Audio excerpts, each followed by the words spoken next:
오늘은요, 여러분들이 많이 봤을 문장인데요. A government of the people, by the people, for the people이라는 문장이 있습니다. 이 문장은 우리는 주로 국민에 의한, 국민을 위한 정부라는 해석을 하는데요. 과연 이것이 정확한 뜻이 무엇인지에 대해서 오늘 살펴보도록 하겠습니다. 이걸 통해서 문장의 구조에 대한 개념도 정확하게 이해할 텐데요. 동사에서 온 명사가 어떤 역할을 하는지 그 문제를 정확하게 살펴보도록 하겠습니다. 첫 번째 예문을 보시면 give it a try. 이 문장은 주로 한번 해봐 정도 의미죠. 자, 이 의미는 왜 나올까요? 그래서 우리가 알 수 있는 이 문장의 try라는 명사가 동사를 가지고 있다는 건데요. 이 try라는 동사는 원래 타동사로서 앞에 주어와 뒤에 목적을 갖습니다. 이 명사가 되었을 때도 그 문장 중에 주어와 목적어가 존재한다는 거죠. 이 문장의 주어는 명령문이기 때문에 you가 생략되어 있는 거라고 볼 수 있고요. 그 다음에 목적어는 하나밖에 보이지 않죠. it입니다. 그래서 이것이 그대로 내려온다면 you try it. 너 이거 한번 해봐 라는 의미가 되는 겁니다. 영어의 문장에서 이 명사가 동사를 가지고 있을 때 그 문장의 주어 목적어가 존재한다는 사실을 알고 있으면 해석할 때 상당히 도움이 됩니다. 이것을 하나의 규칙화할 수 있는데요. 즉 동사나 형용사ውን 명사. 물론 오늘은 동사에 대해서만 설명을 주로 할 겁니다. 그래서 형용사도 있긴 하지만 형용사는 나중에 다루기로 하고요. 자, 그래서 동사에서 온 명사가 있는데요. 이때 동사와 형용사는 서술의 개념으로 보시면 되고요. 이 동사에서 온 명사는 문장에도 주어와 목적어를 갖게 되는데 그 주어의 형태가 정해져 있습니다. 대략적으로. 그래서 주어인 경우에는 첫 번째 by, 소유격, of. 그러니까 이 문장에 똑같이 by, 소유격, of가 나왔을 때 순서적으로 보면 by가 가장 우선적으로 주어가 될 수 있다는 그런 얘기를 하는 거고요. 여기서 소유격과 of는 같은 의미인데 다만 소유격은 사람일 때, of는 무생물일 때 사람일 경우에도 of를 쓰는 경우가 있는데 그럴 때는 뭐 문장의 수식 관계라든지 어떤 문장의 형태에 따라서 쓸 수가 있는 경우도 있습니다. 그다음에 목적어인 경우에는 또 역시 두 가지 정도 형태로 보면 되는데요. of를 가장 많이 쓰고요. 그 다음에 동사에 따라서 전치사가 달라지기도 합니다. 물론 다른 경우도 있습니다만 가장 자주 쓰이는 경우에 대해서만 오늘은 설명하도록 하겠습니다. 자, 그럼 구체적인 예를 살펴볼게요. 자, 이 문장에서 동사를 가지고 있는 명사가 하나 있죠. 그게 바로 description이고요. 그러면 이 명사는 그 문장 안에 주어를 갖게 됩니다. 그럼 주어가 될 수 있는 게 아까 얘기했지만 by, 그다음 소유격, 그다음 of가 있었잖아요. 여기 두 가지가 존재하죠. there라는 소유격과 of가 존재합니다. 그런데 앞에서 얘기했듯이 소유격이 of보다 우선하기 때문에 there이 주어가 되고요. 그다음 of가 목적어가 되는 거죠. 그래서 destruction을 동사로 환원하면 저 뒤에가 was이기 때문에 과거로 쓸 수 있고요. 그다음 there은 they로. 그다음 of의 historical sites는 목적어가 되는 거죠. 그래서 이걸 해석하면 그들이 유적지를 파괴했다는 뜻이 됩니다. 그리고 이 전체가 주어 문장이기 때문에 실질적으로는 그들이 유적지를 파괴한 것은 이렇게 해석하면 되겠죠. 다음 예문을 살펴보겠습니다. 자, 여기에서 역시 동사를 가지고 있는 명사가 보이죠? 그건 바로 that고요. 주어 될 수 있는 것은 of가 있네요. 그래서 the man이 주어가 되는 거고요. the mans라는 소유격을 쓸 수 있지만 여기서는 of를 쓰는 이유는 뒤에 who가 명사를 수식하다 보니 구조상 of를 쓴 것이고요. 여기 that는 뭐 동사인 다이를 갖고 있겠죠. 뭐 시제상 과거가 될 테고요. 그 다음에 주어는 the man이니까 주어 자리에 오고요. 다만 여기서 sudden이라는 형용사는 that가 명사일 때 수식하기 때문에 형용사로 수식하지만 동사일 때는 부사가 수식하죠. 그래서 여기서 suddenly로 내려오게 됩니다. 그래서 이 문장은 그 남자가 갑작스럽게 죽었다라는 의미가 되는 거죠.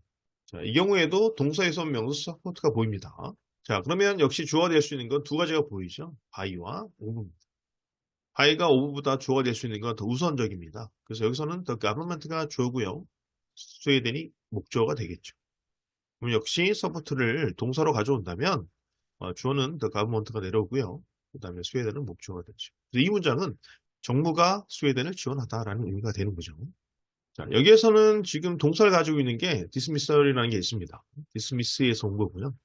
해고하다는 의미죠. 여기에서 주어가 될 수 있는 것은 소유격인 존스와 by가 존재합니다. 그러나 역시 by가 소유격을 선행하죠. 그래서 컴퍼니가 주어고 존이 목적어가 되는 거죠. 그래서 dismissal이 dismiss로 내려온다면 그 컴퍼니가 주어 자리로 가고요. 존이 목적어 자리로 가죠. 이 문장의 해석은 그 회사가 존을 해고하다라는 의미가 나오는 겁니다. 그 다음 문장 보겠습니다. 자, 요거는 이제 목적어가 of로 쓰이지 않고 다른 전치사를 쓰는 경우인데요. 일단 동사에서 명사는 influence가 있습니다. 그리고 주어가 될 수 있는 건 of tv가 있네요. 그 다음에 목적어가 될 수 있는 건 하나밖에 없죠. children이라는 거. 실질적으로 influence는 명사로 바뀔 때 목적어는 on을 씁니다. 자, 그러면 influence를 주어는 tv가 되고요. 그 다음 목적어는 children이 되니 이 문장은 tv가 아이들에게 영향을 끼친다라는 의미가 되겠죠. 자, 그 다음 예문을 한번 살펴보겠습니다.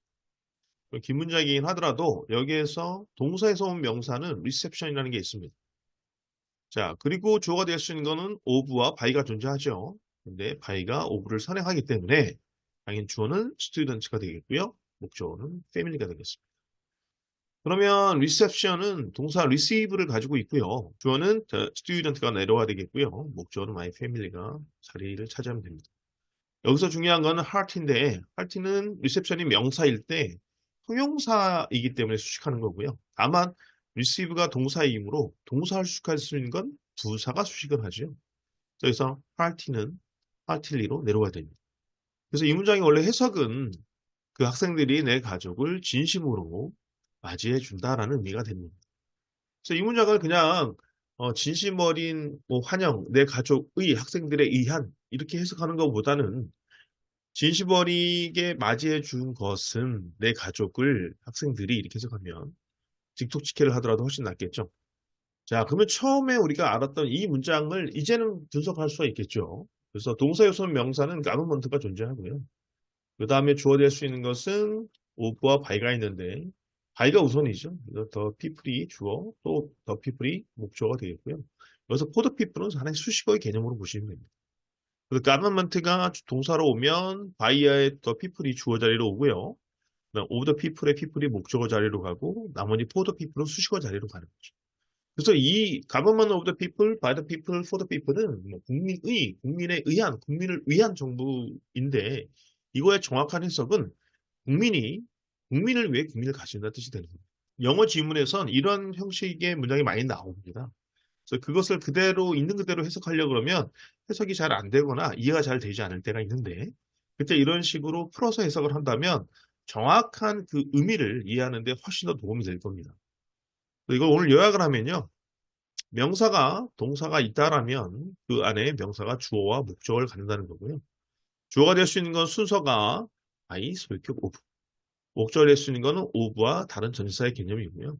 다만 명사 앞에 있는 형용사는 동사일 때 부사로 바뀐다는 것을 알아두신다면 여러분들이 복잡한 영어 지문을 만난다 하더라도 이렇게 풀어서 해석을 한다면 정확하게 이해할 수 있는 데 도움이 될 것으로 봅니다. 자, 그래서 여기까지 알아봤는데요. 여러분들이 도움이 됐으면 좋겠고요. 다음에 또 이거와 연관된 부분을 또 계속해서 올리도록 하겠습니다. 그리고 구독해 주시면 너무 감사하고요. 여러분들이 영어에 있어서 궁금한 점들이 있으시면 댓글에도 댓글 나눠주시면 그거 위주로 제작해서 올리도록 하겠습니다.